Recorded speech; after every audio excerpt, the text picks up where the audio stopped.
എന്താ അങ്ങനെ ഇരിക്കുന്നത്? എന്താ പറ്റി? ഓ ഒന്നുമില്ലടാ, വെറുതെ ഇങ്ങനെ ഇരുന്നത്.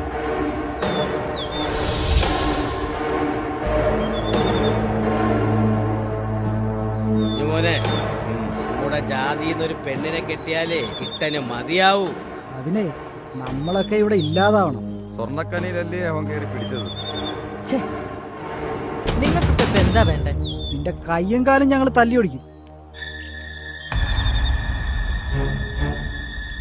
നിന്നെ ഞങ്ങൾ കാത്തു കിടക്കുകയായിരുന്നു. ജീവൻ വേണേ നാട് വിട്ടോ.